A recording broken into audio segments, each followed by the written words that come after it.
Sangamam Premium Plots and Villas at Manapakkam. For booking, contact 9564012345. Avni cinemas Benz media private limited வழங்கும் சுந்தர் சியின் அரண்மனை 4 திரையரங்குகளில் வெற்றி நடை போடுகிறது.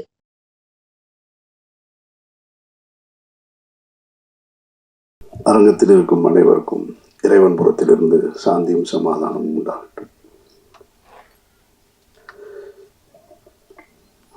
என்னுடைய திரைத்துறை அனுபவம் தொடங்கிய காலகட்டத்திலிருந்து, அரசியல் பேசிய காலகட்டத்திலிருந்து நான் சந்தித்திராத ஒரு புதிய மேடை இது. எனக்கு ஒரு புது அனுபவம் இந்த மேடை. படம் பற்றி பேசுகிறதா, நடந்துட்டுருக்கிற பிரச்சனை பற்றி பேசுகிறதா, இந்த இக்கட்டான சூழலில் என் மீது பேரன்பு கொண்டு இந்த விழாவுக்கு வந்திருக்க என்னுடைய நட்புகளை பற்றி பேசுவதா அப்படின்னு எனக்கே ஒரு பெரிய குழப்பம்தான் இருக்குது. இப்போ வரைக்கும் இந்த செகண்ட் வரைக்கும் பிளாங்காக தான் இருக்கேன். என்ன பேச போகிறோம். ஒன்று மட்டும் தெளிவாக தெரியுது. நான் யார் அப்படின்னு இப்போ நான் என்ன நானே யோசிச்சுக்கிட்டே இருந்தா, ராமாயணத்தில் வருகின்ற சீதையும் நானும் கிட்டத்தட்ட உடன் பிறந்தார்கள் போல. அவர் அக்கினியில் மிதந்து தன்னுடைய கற்பையை நிரூபித்தார். அவராவது ஒரு முறை நிரூபித்தார். நான் வார வாரம் நிரூபித்துக் கொண்டே இருக்கிறேன்.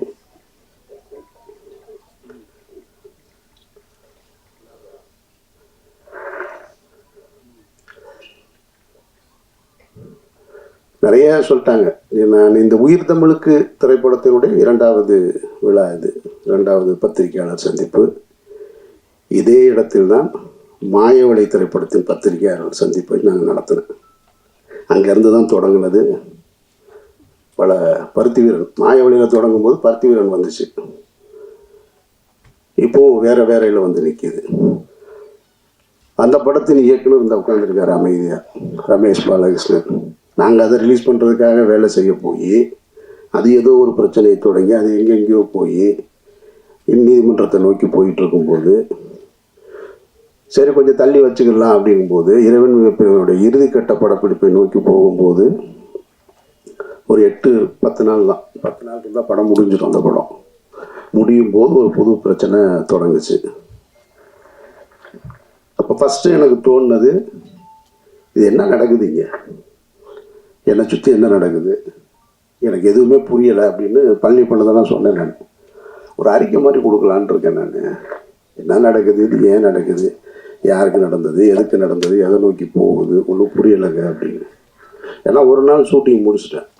கோகுலம் ஸ்டுடியோவில் ஒரு மிகப்பெரிய செட்டு போட்டு, அந்த செட்டு இன்னும் இருக்குது, பல பேருக்கு தெரியாத தகவல். ஒரு ஹைகோர்ட்டு செட்டு ஒன்று மிக தத்ரூபமாக போட்டு மிகப்பெரிய பொருட்செலவில் ஒரு நாள் ஷூட்டிங் முடிச்சிருக்கோம். செகண்ட் டே அந்த ஷூட்டிங் நடக்கலை. அன்றைக்கு இரவிலிருந்து தொடங்குச்சு பிரச்சனை. அப்போ நான் சொன்னேன், பழனி பண்ணிட்டேன், இந்த மாதிரி ஒரு அறிக்கை ஒன்று, ஒரு லெட்ரு மாதிரி கொடுத்துருவோம் என்னை சுற்றி என்ன நடக்குதுன்னு. அப்போ சொன்னார், பழனி பண்ணியா விடுங்க, என்னத்தையாவது சொல்லுவாங்க, ஒரு 4 நாளில் சரியாயிரு, நீங்கள் பாட்டுக்கு போங்கன்னாரு. இல்லை கரு, எனக்கு என்னமோ இது சரியாக வரும்னு தோணலை. அவர் ரொம்ப எளிதாக கிடக்கணும்னு சொன்னார். இல்லை கரு, எனக்கு இது சரியாக வரும்னு தோணலை, நம்ம ஏதாவது சொல்ல வேண்டியது இருக்குது அப்படின்னு நான் சொன்னேன். ஒரு 2 நாள் அப்படியே கூடுதலாச்சு, 3ஆவது நாள் கூடுதலாச்சு. அப்புறம் ஒரு அறிக்கை கொடுத்துட்டேன். நான் அறிக்கை கொடுத்த உடனே அறிக்கையிலேருந்து யார் அதுக்கு எதிர்கருத்து வருதுன்னு பார்த்தா, கடந்த ஒரு 15 ஆண்டுகளாக 2014க்கு பின்னால் நான் பேசிய அரசியலில் கருத்தியல் ரீதியாக எதிர்கொள்ள முடியாத, என்னோட நேருக்கு நேர் போரிட கருத்தியல் ரீதியாக போரிட முடியாத அவர்கள் பூரா வெளியே வர ஆரம்பிக்கிறாங்க. வெளியே வந்து புதுசாக தகவல்களை சொல்கிறாங்க.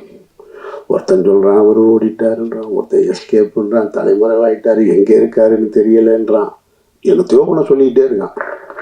அப்போ தான் நான் இங்கேருந்து ஒரு கல்யாணத்துக்கு போயிருந்தேன். கல்யாண வீட்டில் இருந்து அப்போ நான் இங்கே இருக்கும்போது இந்த செய்தி வருது, அவர் அமீர் தலைமறைவு அப்படின்னு. தலைமறைவுன்னு வந்த உடனேயே நான் அங்கேருந்து நான் கல்யாண வீட்டில் தான் உட்காந்துருக்கேன் அப்படின்னு சொல்கிறேன். அங்கேருந்து ஒரு கேள்வி எடுக்கான், கல்யாண வீட்டுக்கு போகிறவர் எதுக்கு மைக் எடுத்துகிட்டு போகிறாரு அப்படின்றான். ஏன்னா நீ தான் தலைமறைவுன்னு, நான் கல்யாண வீட்டில் உட்காந்துருக்கேன்னு சொல்கிறேன். அதுக்கு பதில் சொல்கிறான்னா மைக் எடுத்துகிட்டு போனாரான்னு கேட்குறேன். ஏன்னா கல்யாண வீட்டில் மைக்கு ஸ்பீக்கர்லாம் இருக்காதா? அங்கேருந்து இன்னொரு இப்படி ஒன் பை ஒன்னாக போய்கிட்டே இருக்கு. அப்படியே கூட்டிகிட்டு வர்றாங்க.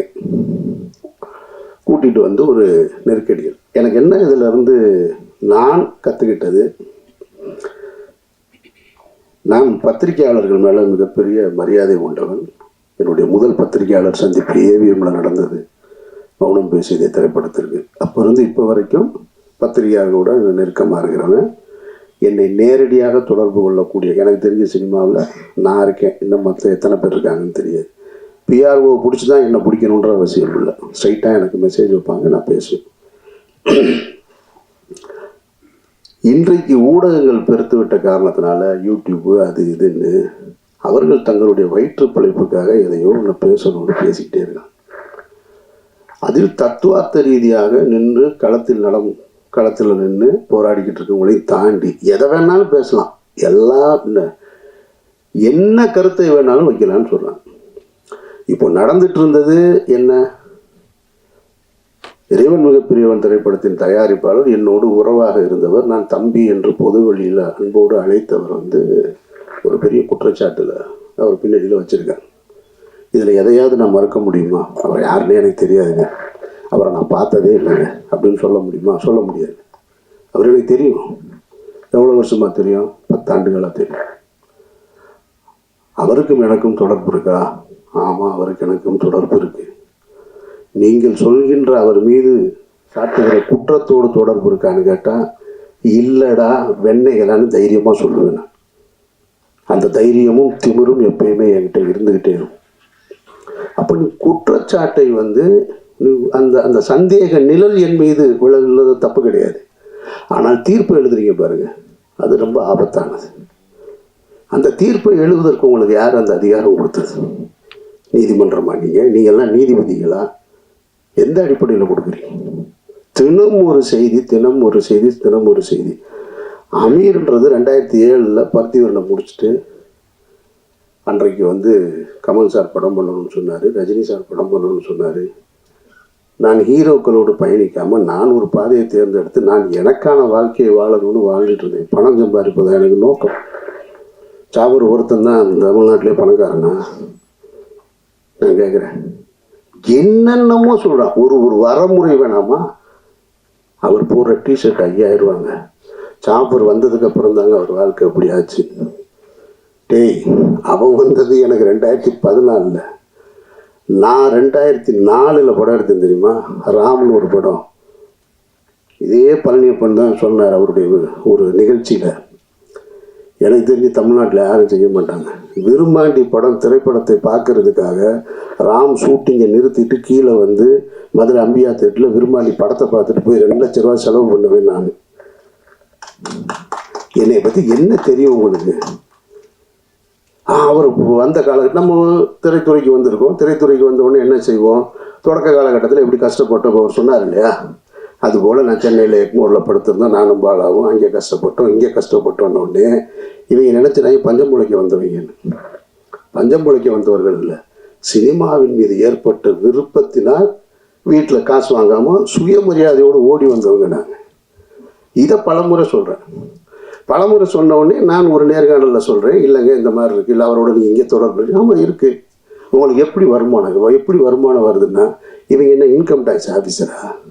இடி டிபார்ட்மெண்ட் ஆவீங்க, இவங்களுக்கு நான் வருமானத்தையும் சொல்லணுமா? இது என்ன நியாயம் இருக்குது? ஒருத்தர் குற்றவாளி, குற்றம் சாட்டப்பட்டவர், அவரோட நீங்கள் தொடர்பில் இருந்திருக்கீங்க, உங்களுக்கு அவருக்கு என்ன இருக்குது அப்படின்னு கேட்டால் பதில் சொல்ல போகிறோம். அவ்வளோதான். நான் என் கூட பிறந்த அண்ணன் இன்னைக்கு கான்ட்ராக்டராக இருக்கார், ஒரு அண்ணன் லாயராக இருக்கார். அவர்கள் சொத்து வாங்கினா கூட நீங்கள் எப்படி வாங்கினு போய் கேட்பேன் நான். எங்கள் அண்ணன் கான்ட்ராக்டர், என்ன கான்ட்ராக்டர்னு கேட்டால் இப்போ அவர் என்ன டெண்டர் எடுத்திருக்காருன்னு கேட்டால் எனக்கு தெரியாது. இன்னொருத்தருடைய விஷயத்தை தெரிஞ்சுக்க வேண்டிய அவசியம் எனக்கு இங்கே இருக்குது. அது தேவையா எனக்கு? பழனியப்பன் சொன்ன மாதிரி நானும் அவரும் ஜனாவும் பேசியிருக்கோம். எதையாவது பேசியிருக்கம்மா, நீ என்ன பண்ணுறீங்க, நீங்கள் என்ன பண்ணுறீங்க, அதெல்லாம் எங்கள் வேலை கிடையாது. நான் எப்படி இருக்கிறேன், நான் ஒரு இறை நம்பிக்கையோடு இருக்கேன். அவர் ஒரு பெரியாரிஸ்டாக இருக்கார், ஜனநாதன் ஒரு கம்யூனிஸ்டாக இருக்கார். 3 பேரும் ஒன்றா இருந்தோம். என்றைக்காவது வேறு ஏதாவது நாங்கள் கருத்துக்களை பேசியிருக்கோமா? பணம் எப்படி சம்பாதிக்கிறேன்னு. பணம் சம்பாதிக்கிறதுக்காக வரல, நான் பணம் சம்பாதிக்கிறதுக்கு நான் வரலை. என் வாழ்க்கையை என் விருப்பம் போல வாழணும்னு இந்த நிமிஷம் வரைக்கும் நான் ஆசைப்பட்டுக்கிட்டு இருக்கேன். இப்போ சொன்னாங்க பாருங்க, இந்த படத்துக்கு பின்னாடி நான் நிறையா படம் பண்ணுவேன் அது இதுன்னு. நான் இப்பவும் சொல்கிறேன், நான் இந்த படத்தை நம்பி இல்லை, உயிர் தமிழுக்கு நம்பி இல்லை, மாயவளையை நம்பி இல்லை, இறைவன் மிகப்பெரியவனை நம்பி இல்லை, சந்தனத்தேவனை நம்பி இல்லை. நான் ஒரு மனிதனாக வாழணும்னு ஆசைப்பட்டு என்னுடைய கடைசி காலம் வரைக்கும் நான் விரும்பிய வாழ்க்கையை வாழணும்னு ஆசைப்படுறேன். என் வாழ்க்கையை நான் அப்படி தான் பயணிக்கிறேன் நினைக்கிறேன். சினிமாக்காரனாக பயணிக்கணும், பெரிய தொழிலதிபராக வாங்கணும், கார் வாங்கணும், பங்களா வாங்கணும், ஒரு நாள் ஆசைப்பட்டதில்லை. சிக்கலான காலகட்டத்தில் இப்போ நீங்கள் எல்லாம் சொல்லியிருப்பாங்க, அவருக்கு ஒருத்தன் சொல்கிறான் 10 ஆண்டுகளாக அவருடைய குடும்ப செலவு பூரா அவர் தான் பார்த்துக்கிறார், ஒருத்தன் ஆஃபீஸ் அவர் தான் ரன் பண்ணுறாங்க, என்னென்னமோ சொல்கிறேன். இந்த இருக்கான் எங்கள் அண்ணன் இந்த கூட்டத்துக்குள்ள எங்கேயோ உட்காந்துருக்கான். அவன் கேட்குறான், இல்லையா கடந்த 10 நாளாக நான் என்ன செஞ்சிட்ருக்கேன் தெரியுங்களா? டெல்லி விசாரணை, என்சிபி விசாரணை, இடி விசாரணை, இதுக்கு நடுவுலலாம் தினம் ஏதாவது ஒரு கடைக்கு போய் பர்ச்சேஸ் பண்ணிக்கிட்டே இருக்கேன். ஒரு 4 ஜீன்ஸ் வாங்க, 4 சட்டை வாங்க, 4 ஜீன்ஸ் வாங்க, சட்டை வாங்க. கேட்டேன், என்ன சார் டெய்லி போகிறீங்க, ஏதாவது வாங்கிட்டு வர்றீங்க, என்ன பண்ணுறேன்னு தெரில. குடிக்கிற பழக்கம் இருந்தால் குடிக்கலாம், இல்லை வேறு எங்கேயாவது ஒரு அவுட்லெட் இருந்தால் அங்கே போகலாம். ஒன்றும் கிடையாது. நான் போகிறேன் வாங்குறேன் வர்றேன். இன்னொருத்தரை நம்பி, இன்னொருத்தருடைய பணத்தை நம்பி, அதுவும் குற்ற பின்னணியோடு இருக்கிறவரை நம்பி வாழ வேண்டிய நிர்பந்தம் எனக்கு ஏற்படும். நான் அப்படி ஒரு வாழ்க்கையை வாழணும்னு விரும்பவும் இல்லை. இதையெல்லாம் உங்ககிட்ட சொல்லி நான் நிரபராதி, என்னை நீங்கள் நம்புங்க அப்படின்றதுக்காகவும் சொல்லாது. நான் யாருடைய பொருத்தத்தையும் விரும்பி வாழலை, என்னுடைய இறைவனுடைய பொருத்தத்தை விரும்பி தான் வாழ்கிறேன். ஒரு உண்மையான மனிதர்களுக்கு கஷ்டம் ஏற்படும் போது எல்லாரும் என்ன நினைப்பாங்க தெரியுமா? எனக்கு மட்டும் ஏன் இப்படி நடக்குது அப்படின்னு கேட்டால் அவன் அவநம்பிக்கையாளன். எனக்கு ஏன் நடந்ததுன்னு நின்று யோசிக்கிறான் பாருங்க, அவன் தான் இறை நம்பிக்கையாளன். நான் இறை நம்பிக்கையாளன், நான் அவநம்பிக்கையாளன் இல்லை. எனக்கு இது ஏன் நடந்துச்சுன்னு தான் நின்று யோசிக்கிறேன். நான் எந்த இடத்துல தவறுன்னு, எந்த இடத்துல நான் இந்த தடம் மாற ஒரு சூழல் வந்தது, ஏன் இந்த குற்றப்பின்னணியோட சந்தேக நிழல் என் மேலே விழுகுது, அப்படி தான் நான் பார்த்துட்டு. அதனால் நான் என்னை இங்கிருந்து இன்னும் சரி செய்து கொள்ள வேண்டிய பொறுப்பு இருக்குது. அதனால் நிறைய நான் அதை நோக்கி தான் பயணிக்கிறேனே தவிர மற்றபடி எதுவுமே என் மைண்டில் கிடையாது. அப்புறம் இந்த யூடியூப்பில் நான் பார்த்த விஷயங்களை பார்க்கும்போது எனக்கு என்னென்னா, கொஞ்ச நாளைக்கு இதை பார்க்காம இருக்கிறது நிம்மதியாக இருக்குன்ட்டு. ஒருத்தம் கூட உண்மை பேசலைங்க, அதுதான் பெரிய கொடுமை. சொல்கிறது பூரா பொய் பொய் பொய் பொய், அவ்வளவுமா பொய். ஏதாவது 1 2ல் ஒருத்தன் சொல்கிறான், எனக்கு சோர்ஸ் டெல்லியிலேருந்து வந்துருச்சுன்றான். சோர்ஸ் வருதுன்றான். எனக்கு சம்மன் வந்ததே பல பேருக்கு தெரியாது. அதை என்னோட வக்கீல் வெளியே சொன்னதுக்கப்புறம் தான் தெரியும். ஆனால் இப்போ சொல்கிறான் சோர்ஸ் நான் அவர் ஒரு 2 பேர் உட்காந்துக்கிறாங்க. கேட்டால் அவங்கெல்லாம் புலனாய்வு புலிகளாம். ஒரு 2 பேர் உட்காந்துக்கிறான். எதுக்கு இருக்க ஒரு கேள்வி கேட்குறாரு. இவர் மடியில் 2 பேப்பர்ஸாக வச்சுருக்கேன். அப்படி எடுத்து பார்த்துட்டு, அப்படியா அவனுக்கு வந்திருக்கா, அது என்னன்னு நான் சொல்கிறேன். நான் எனக்கு ஒரு ஆள் மாதிரி தான் சொன்னாங்க. அப்போ நான் நைட் டெல்லியில் பேசிட்டு சொல்கிறேன் அப்படின்ட்டான். சரி, உண்மையிலேயே டெல்லியிலேருந்து உனக்கு சோர்ஸ் இருக்கும் போல இருக்குன்னா, அவனுக்கு தேனியில் அரெஸ்ட் பண்ண போகிறதே தெரியல. அதுதான் பெரிய கொடுமை. சரி, மடியில் 2 4 பேப்பர் இருக்குது, என்னடா பரட்டி பார்த்து ஏதோ சொல்கிறான் போல இருக்கு. சரி, ஏதோ இதிலிருந்து வந்திருக்கும் போல இருக்கு. இருக்கலாம் இல்லையா? ஏதோ காவல்துறையில் இருந்ததாக சொல்கிறாங்க, ஏதோ உளவுத்துறையில் இருந்ததாக சொல்கிறாங்க. உண்மையிலே சோர்ஸ்லேருந்து வந்துட்டு விசாரணை பார்த்தா அவர் படித்து சொன்னது தினமலர் பேப்பர். ஐய, இவ்வளவு அபத்தமாக இருக்கும். இதை தினம் 2 லட்சம் பேர் பார்க்கலாம். அதுதான் பெரிய கொடுமை. ஒரு பொய் செய்தியை தினம் 2 லட்சம் பேரை நீங்கள் பார்த்து அதில் கீழே பார்த்தீங்கன்னா எப்போ அமீரை கைது செய்வீங்க? இப்போ கடைசியாக நேற்று ஒருத்தன் கேட்டிருக்கான், ஏங்க நாங்கள் 3 மாதமாக வெயிட் பண்ணுறோம், அமீரை கைது பண்ணவே மாட்டேன்னு. அவன் அவ்வளவு ஆவலாக இருக்கான் என் மேலே. சரி, நாங்கள் என்ன கைது, நான் சிறைக்கு என்ன புதுசா? சிறைக்கு போக அப்பவும் தயாராக இருந்தேன், இப்பவும் தயாராக இருக்கேன். ஆனால் நான் வெறுக்கிற ஒரு குற்றத்தில் நான் வெறுக்கிற ஒரு குற்றத்தில் என்னை தொடர்புபடுத்துவதை நான் கொஞ்சம் கில்ட்டியாக ஃபீல் பண்ணுறேன். அதைத்தான் கரு சொன்னார். அவருக்கு உள்ள வேதனை இல்லாமல் இல்லை, இருக்குது. ஏன்னா அதனால் என்னுடைய குடும்பம் பாதிக்கப்படுது. அமீர்ன்றவங்க தனிப்பட்ட என்னை நீ என்ன வேணாலும் பண்ணால. ஒரு குற்றத்தை சுமத்தும் பொழுது ஒரு தன்னுடைய மகளுக்கு திருமணத்தை ஏற்படுத்திட்டு இருக்கிற வயசில் ஒரு பெரியவர்னு வச்சுங்களேன், ஒரு கஷ்ட காலம். அவர் தன்னுடைய மகளுடைய திருமணத்தை வந்து போராடி கொண்டு வந்து ஒரு இடத்துல நிறுத்துறாரு. அப்போ போய் பஸ்ஸில் பயணிக்கும் பொழுது ஒரு 14 வயசுக்குள்ளே இடுப்பை கிள்ளி விட்டாருன்னு ஒரு குற்றச்சாட்டு வச்சா அவர் எவ்வளோ அவமானமாகும், அந்த திருமணம் எவ்வளோ பெரிய தடைப்படும். அந்த மாதிரியான ஒரு சூழலில் தான் நான் வெறுக்கிற ஒரு குற்றம் சமூகத்தை சீரழிக்கிறதுன்றது போதை. நான் வெறுக்கிறேன் அதை. தருங்க இங்கே ஒரு அஸ்டன் நிற்கிறான், அந்த ஒரு அஸ்டன் நிற்கிறான், சிகரெட்டு குடித்தாலே ஆஃபீஸுக்குள்ளே உள்ளே விட மாட்டேன். ஜனாவும் கருவும் சிகரெட்டு குடிக்கணும்னா நாங்கள் மாடிக்கு போய் கீழே போய் குடிச்சிட்டு வரோம்னு சொல்லுவாங்க. அவங்க 2 பேருக்கு நான் என்ன ஆசானா? அதெல்லாம் கிடையாது. அந்த வாடை பிடிக்காது. எப்போவாவது நான் டென்ஷன் ஆகுது அப்படின்னு சொல்லிட்டு ஒரு சிகரெட்டை எடுத்து நான் அவர்கிட்ட கேட்டேன்னா அவர் தள்ளி விட்டு போயிடுவார். அப்படி நான் வெறுக்கிற ஒரு விஷயத்தில் என்னை கொண்டு வந்து தொடர்புபடுத்தும் போது அது என்ன மட்டுமா பாதிச்சிச்சு, என்னுடைய குடும்பத்தை பாதிக்குது. என்னுடைய மகள் வேலைக்கு போகிற இடத்துல பாதிக்குது, அங்கே ஒருத்தன் கேள்வி கேட்குறான். என்னுடைய மகன் கல்லூரிக்கு போகும்போது பாதிக்குது. என்னை நீ சந்தேகமே படாதீங்கன்னு நான் சொல்லலை. சந்தேகப்படுங்க, விசாரிங்க, நல்லா கேளுங்க, ஆனால் தீர்ப்பெழுதாதீங்க.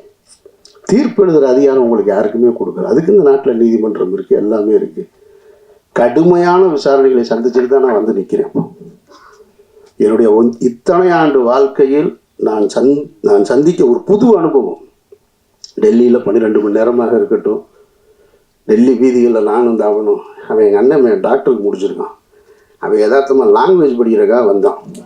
வந்தவனுக்கு கிட்டத்தட்ட 3 மாதமாக புது அனுபவம். இப்போ என்சிபி, இடி, என்ஐஏ எல்லா டீட்டெயிலும் தெரியும் அவனுக்கு. என் கூட 70 நாளாக அவன் தான் இருக்கான். டெல்லி வீதிகளில் நாங்கள் 2 பேரும் நடந்து போயிட்டு திரும்ப அந்த விசாரணையை முடிச்சுட்டு, அவங்கள பொறுத்த மட்டும் அந்த அதிகாரிகள் என்னுடைய விசாரணை நடத்துனதை பொறுத்த மட்டும், என்னை பொறுத்த மட்டும் ரொம்ப நேர்மையாக தான் நடத்தினாங்க. நான் இந்த இடத்துல அதை சொல்லியே ஆகணும். இது அரசியல் அழுத்தம் இருக்குது, அரசியல் அழுத்தம் இல்லை அப்படின்றதெல்லாம் தாண்டி என்னிடம் அவர்கள் மிக கண்ணியமாக தான் நடந்து கொண்டாங்க. கொஞ்சம் கூடுதலாக இருக்குது. நான் மனசு வலிக்கிறது மாதிரியான கேள்விகளை கேட்டாங்களான்னா நிச்சயமாக கேட்டேன். ஒரு இடத்துல கலங்கி போய் நின்னா அப்படின்னு கேட்டால் கலங்கி போய் நின்னேன். ஆனால் அது அவர்களுக்கு என்னை காயப்படுத்தணுன்ற நோக்கம் கிடையாது. அதை நான் அவங்ககிட்ட வெளியே வந்து சொன்னேன். நான் டிஸ்டர்ப் ஆனேன்னா ஆமாம் டிஸ்டர்ப் ஆனேன். நான் வேதனைப்பட்டேன்னா ஆமாம் வேதனைப்பட்டேன். நான் சஃபர் ஆனேன்னா ஆமாம் பட்டேன். ஆனால் அவங்களுடைய டியூட்டி அது, அவர்களுடைய வழக்கமான டியூட்டி. அப்போ எப்படி தான் குற்றவாளியை கண்டுபிடிப்பாங்க? என்னை மாதிரி ஒரு ஆள் போனவுடனே என்கிட்ட இலகுவாக நடந்துக்கிட்டா நான் குற்றத்தில் தொடர்பு இருக்கா இல்லைன்னு எப்படி கண்டுபிடிக்க முடியும்? அதனால் அவங்க டியூட்டியை தான் செஞ்சாங்க. விசாரணை முடிவுலையும் அதை தான் சொன்னாங்க. பர்சனலாக எந்த இதுவும் கிடையாது, எங்கள் டியூட்டியை செஞ்சோம். அந்த வகையில் என்சிபி ஆஃபீஸர்ஸ் எங்கிட்ட கண்ணியமாக நடந்துக்கிட்டாங்க. இடி ரைடு 2 அந்த ரைடு கதையை கேட்டிங்கன்னா, வீட்டில் ரம்ஜானுக்கு எல்லாரும் ஊருக்கு போயாச்சு. இதை நீங்கள் தெரிஞ்சுக்க, ஊடகங்கள் பத்திரிகையாளர்களுக்கு இருக்க வேண்டிய இதையும் மற்ற எல்லாரும் தெரிஞ்சுக்கணும்னு இதை சொல்கிறேன். எவர்களுக்குமே உண்மையான ரீசன் தெரியாதுங்க, அதுதான் உண்மை. நான் சொல்கிறேன், நான் இந்த வழக்கில் தொடர்புடையவனாக இருக்கிறதுனால சொல்கிறேன். அதிகாரிகளை தவிர வேறு யாருக்குமே தெரியாது. வேறு எவன் சொன்னாலும் நம்பாதீங்க, இதுதான் நிஜம். நான் சொல்கிறது உண்மை. இதை கன்ஃபெஷனாக வச்சுக்கோங்க. ஏன்னா எனக்கு முதல் சம்மன் வந்தது பாருங்க, அதுவே யாருக்கும் தெரியாது. அது ஒரு வக்கீல் வெளியே போய் சொன்னதுனால தான் தெரியும். உடனே இவங்க என்ன பண்ணுறாங்கன்னா, அமீர் ரமலான் முடித்து விட்டு வருவதாக என்சிபி அதிகாரிகளிடம் சொன்னார், இந்த நேரத்தில் என்னை விசாரிக்க வேணான்னு கேட்டாருன்னு இதெல்லாம் தலைப்பு செய்தியாக ஓடுதுங்க. அப்போ இந்த மக்களுக்கு எது செய்தி? அப்போ உண்மையே செய்தியாக வராதா? நான் கேட்காத ஒன்று, 2ஆம் தேதி எனக்கு ஃபஸ்ட்டு சம்மன். அப்படி ஒன்று நான் கேட்கவே இல்லை. நான் 2ஆம் தேதி போயிட்டேன், டெல்லி போயிட்டேன். காலையில் முதல் நாளாக நாங்கள் போய் உட்கார்ந்தோம். ஒரு 12 மணி நேரம் விசாரணை முடிச்சு வந்தாச்சு.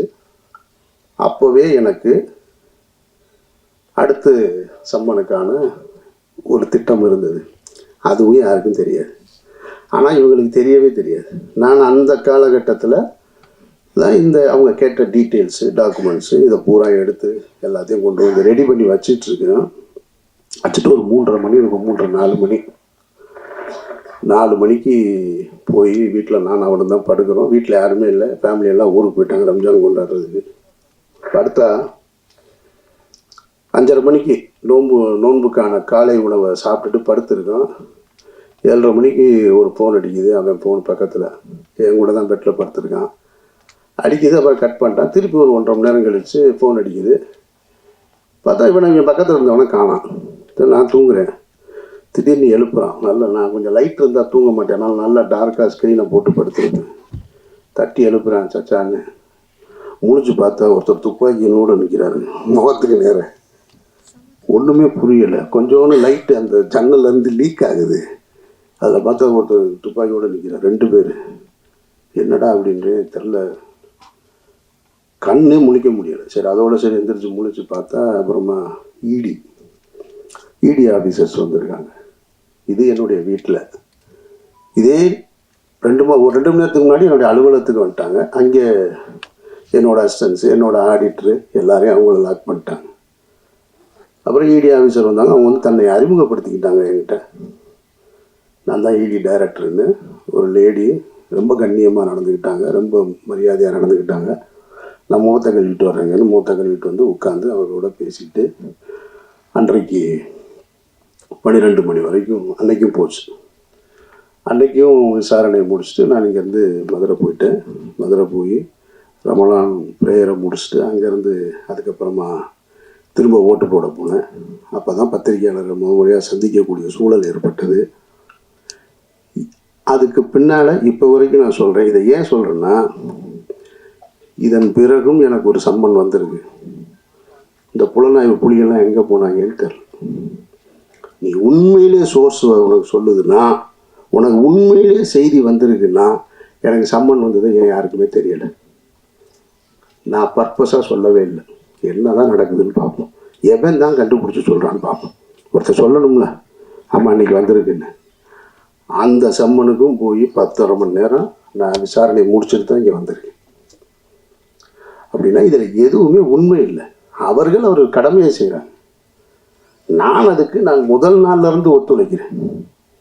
டே 1லேருந்து இவ்வளோ பெரிய சிக்கலான சூழல் என்னை ஏற்படும் போது நண்பர்களுடைய ஆறுதல் இருக்குது, நண்பர்களுடைய ஆலோசனை இருக்குது. குடும்பத்தில் இருக்கவங்க சொல்லுவாங்க, எங்கேயாவது வெளியூர் போயிடும், அங்கே போயிடுன்னு. டே 1லேருந்து என்னோடய ஆஃபீஸில் தான் இருக்கேன். நான் இங்கே தான் இருப்பேன். இந்த வழக்கு முடிகிற வரைக்கும் நான் இங்கே தான் இருப்பேன். இந்த வழக்கை முடிச்சுட்டு தான் நான் வெளியில் வருவேன். நான் என்கிட்ட என்ன இருக்குது எடுத்துகிட்டு போகிறதுக்கு? என்கிட்ட ஒன்றும் இல்லை. நான் நேர்மையும் உண்மையுமா இருக்கேன். என்ன உங்களால் எதிர்கொள்ள முடியலை. என்னுடைய கேள்விக்கு உங்ககிட்ட பதில் இல்லை. நான் எடுத்து முன் வைக்கிறதுக்கு. அதனால் நீங்கள் என்னை குற்றவாளியாக்க ட்ரை பண்ணிக்கிட்டே இருக்கீங்க. நீங்கள் குற்றவாளி ஆக்கிட்டால் உடனே நான் குற்றவாளி ஆயிடுவேனா? பட் நான் தாங்கிக்கிறேன். வீட்டில் தாங்கலை. மகளுக்கும் மகனுக்கும் ஒரு அழுத்தம் ஏற்பட்டது. ஆனால் அதையும் தாண்டி எனக்கு முதல் ஆளாக எனக்கு ஆறுதலாக இருந்தது என்னுடைய குடும்பத்தார் தான். என்னுடைய 2 பெண் பிள்ளைகள் தான். தைரியமாக இருங்க, நீங்கள் உங்களுக்கு என்ன பிரச்சனை அப்படின்னு சொல்லி எப்போதும் போல என்னுடைய வீட்டை ஒரு சின்ன ஒரு சலசலப்பு கூட இல்லாமல், ஒரு சங்கடம் கூட இல்லாமல், ஒரு சஞ்சலம் கூட இல்லாமல் வச்சிருந்தது என்னுடைய குடும்பத்தார். அதற்கப்புறம் என்னுடைய நண்பர்கள் தான். எதுவுமே என் மைண்டில் கிடையாது. எனக்கு ஒரு சின்ன ஒரு சம்பவம் தான் நினைவுக்கு வந்தது.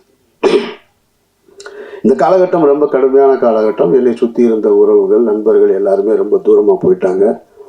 ஒரு கிட்டத்தட்ட என்னோட வாட்ஸ்அப்பில் என்னுடைய அலைபேசியில் ஒரு 2000 எண்கள் இருக்கும். அதில் 1950 எண்கள்லேருந்து அழைப்பு வர்றதில்லை. அப்படியே நின்றுச்சு. அதெல்லாம் ஓகே. அப்போ எனக்கு என்ன தோணுச்சுன்னா, இந்த பறவைகள் நிறைய இருக்கக்கூடிய ஒரு மரத்துக்கு பக்கத்தில் ஒரு வெடி சத்தம் கேட்டவுடனே பறவை பூரா ஓடி போயிடும். அந்த மரத்தில் எதுவுமே இருக்காது, எல்லாம் அப்படின்ற செகண்டில் காணா போயிடும். அப்புறம் போனதுக்கப்புறம் சில பறவைகள் மட்டும் வரும். முதல்ல இருந்த 500 இருந்துச்சுன்னா வராது, ஒரு 50 தான் வரும். அதுபோல் என்னுடைய வாழ்க்கையில் எனக்கு நடந்த இந்த நிகழ்வில் டமால்னு ஒரு வெடி சத்தம் கேட்ட உடனே டமால்னு எல்லாரும் ஓடிட்டாங்க. அப்புறமா அந்த பறவை போல என்னுடைய நண்பர்கள் என்னை யோசித்து, அது மரத்து மேலே உள்ள தப்பா, வெடி போட்டவன் தப்புன்னு சொல்லி அந்த மரத்தில் வந்து பறவைகள் இருப்பது போல் என்னுடைய நண்பர்கள் என்னை தேடி வந்துக்கிட்டு இருக்காங்க. டே 1லேருந்து அந்த ஒரு நாள் தான் அந்த ஷாக்கிங். 2வது நாள் யாருக்குமே அதை பற்றின கவலையும் இல்லை, வந்து என்னோடு இருக்காங்க. ஆனால் இன்னும் பறந்து போன பறவைகள், ஒருவேளை இவனே வெடியை ஏற்பாடு பண்ணியிருப்பாலும் மரத்தை சந்தேகப்படுவதை போல தூரமாக நிற்கிறவங்க இருக்காங்க. அந்த அன்பு நண்பர்களுக்கு நான் கேட்டுக்கிறது, அங்கேயே இருங்க, தயவு செஞ்சு வந்துடுறாங்க. உங்களை நான் வேண்டி விரும்பி கேட்குறேன், அங்கேயே இருங்க, வந்துடாதீங்க. உங்களிடம் வந்து பெறுவதற்கு எனக்கு ஒன்றுமே கிடையாது. இந்த காலகட்டத்தில் என்னோடு என்னுடைய அனுமதி பெறாமலோ எங்கேயோ சுப்பிரமணிய சிவா அவர் இன்டர்வியூ கொடுக்குறான். எனக்கு அண்ணனை தெரியும், அவர் அந்த மாதிரியான ஆள் இல்லைன்னு. அண்ணன் செந்தமிழன் சீமான் ஒரு இன்டர்வியூ கொடுக்குறாரு, அவனை எனக்கு நல்லா தெரியும். அந்த வார்த்தை தான் ரொம்ப கடுமையான வார்த்தை. அவன் எனக்கு ஓட்டு போட மாட்டான், அவன் திமுக ஆதரவு நிலைப்பாட்டை எடுப்பான், ஆனாலும் சொல்கிறேன் அவன் நல்லவன், அவனுக்கு நல்லா தெரியும் அப்படின்னு. இதுதான் நான் சம்பாதிச்சிருக்கிறது. வெற்றிமாறனாக இருக்கட்டும், பழனியப்பனாக இருக்கட்டும், அண்ணாச்சியாக இருக்கட்டும், பிரபு சார் சொல்லுங்கள் சார் நான் என்ன சார் செய்யணும், அதெல்லாம் ஒன்றும் வேணும். நான் பாட்டுக்கு அமைதியாக என்னுடைய பயணத்தை இந்த இடத்த நான் கடந்து போகிறேன், என்னை விட்டுருங்க, ஒன்றும் வேணும் எனக்கு. நீங்கள் எப்பவும் நான் அழைச்சா வர்றீங்க இல்லையா, அது போதும். சிநேகனாக இருக்கட்டும், பொன்னுரங்கன் சார் தான், இவர் 10 மணிக்கு படுத்துருவார், 9:30 மணிக்கு மேலே ஃபோன் பண்ணால் எடுக்க மாட்டார். ஒரு நாள் 12 மணிக்கு கூப்பிடுறாரு, ஒரு 10 நாளைக்கு முன்னாடி. என்ன சார் 12 மணி, எனக்கு பதட்டத்தில் தான் ஃபோன் எடுத்து, ஏன்னா 12 மணிக்கு கூப்பிட்றாரு அப்படின்னு சொல்லிட்டு. நீங்கள் வந்து ₹1,00,000 கொடுத்தாலும் வரமாட்டார் 10 மணிக்கு மேலே. என்ன சார், இல்லை படுத்த தூக்கமே வரல, எனக்கு உங்களை பற்றின நினைவாகவே இருக்குது, இவ்வளவு பிரச்சனைகள் எப்படி நீங்கள் அப்படின்னாரு. சார் நீங்கள் ஏன் சார் அதை நினச்சிக்கிட்டு 12 மணி வரைக்கும் தூங்காமல் இருக்கீங்க, தூங்குங்க சார் அப்படின்னு சொல்கிறேன். சரி நீங்கள் என்ன சரி எங்கே இருக்கீங்கன்னாரு. நான் திருநெல்வேலிக்கு ஒரு கல்யாணத்துக்கு போயிட்டுருக்கேன் சார்னு. ஒன்றே நினச்சி நான் தூங்காமல் இருக்கேன், நீ கல்யாணத்துக்கு போயிருக்கு, வேறு என்ன சார் செய்ய சொல்கிறீங்கன்னு.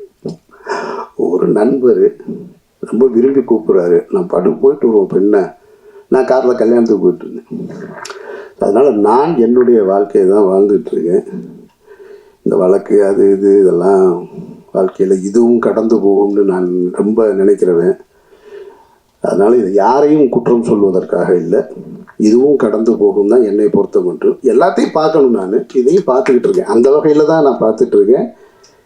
விசாரணையில் என் மீது எந்த அழுத்தமும் கிடையாது. என்னை விசாரித்த NCB அதிகாரிகளாக இருக்கட்டும், ED ஆஃபீஸர்ஸாக இருக்கட்டும், மிக கண்ணியமாக நடந்துக்கிட்டாங்க. அவர்களுக்கு என்னுடைய நன்றியை நான் தெரிவிச்சுக்கிறேன். மற்றபடி இந்த படத்தை பற்றி சொல்லணும்னா, இன்றைக்கி காலையில் ஒரு விமர்சனம் பார்த்தேன், ஒரு முக்கியமான ஒரு யூடியூபருடைய விமர்சனம் ஒரு திரைப்படத்தை பற்றி.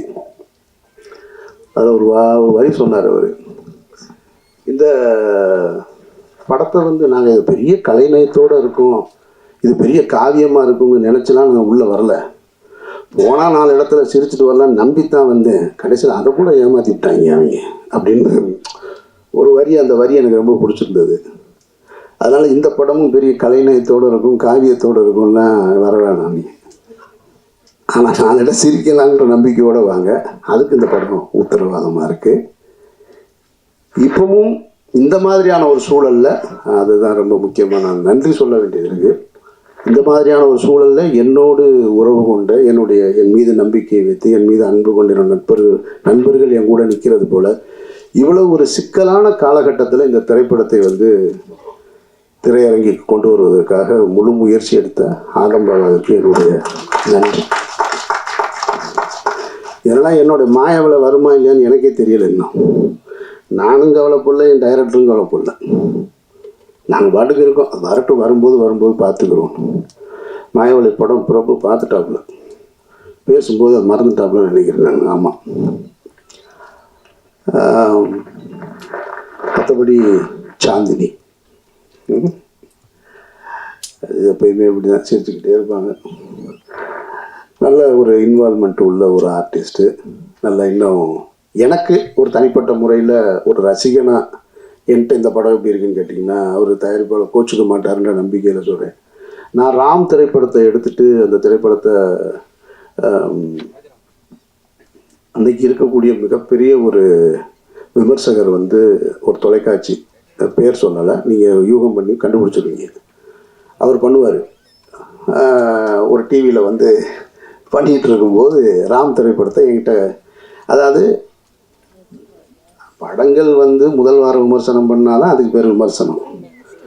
என் படத்தை 5ஆவது வாரத்துக்கு விமர்சனத்துக்கு கூப்பிட்டு போகிறார். நானும் சரி அவர் மேலே இருக்கிற மரியாதையில் பெரிய பத்திரிகையாளர், பெரிய தொலைக்காட்சின்னு அவரை நம்பி போகிறேன். அவர் என்னை வந்து அவருடைய அறிவை பூரா என் மீது திணிக்கிறார், தன்னுடைய புத்திசாலித்தனத்தை எல்லாம். இந்த படத்தை நீங்கள் வந்து அது ஒரு ஆல்பர்ட் தேட்டரில் வச்சு அப்படி நான் அவர் நடந்து போயிட்டே இருக்கிறோம், அந்த மாதிரி எடுத்துகிட்டு இருக்காரு. அவர் கேட்குறாரு, நான் பதறி போய் பதில் சொல்லுவேன்னு அவர் நினைக்கிறார். இந்த படத்தில் இந்த இடத்த தப்பு பண்ணியிருக்கோம், இப்போ சரியாக பண்ணியிருக்கோம், அப்போ இந்த மாதிரி எதுவும் உங்களுக்கு தோணுதான்னாரு. சார் தப்பாக தான் சார் பண்ணியிருக்கேன், இது என்ன தோணுதான்னு வேறு கேட்குறீங்க. அவர் ஒன்று இல்லை ரெக்கார்ட் ஆகிக்கிட்டு இருக்கு, நீங்கள் மாற்றி சொல்லலான்னாரு. நான் ரிசல்ட்டு தான் சார் சொல்கிறேன். படம் வந்து தொண்டியில் தூக்கிட்டாங்க. ராமநாதபுரத்துக்கு பக்கத்தில் இருக்க தொண்டியில் படம் 3ஆவது வாரமே எடுத்துட்டாங்க ராமு. இவர் 5ஆவது வாரம் விமர்சனம் பண்ணிகிட்டு இருக்கு. இனிமேல் நீங்கள் பண்ணுனா என்ன, பண்ணலன்னா எனக்கு என்னங்க இந்த படம்னு கேட்டேன் நான்.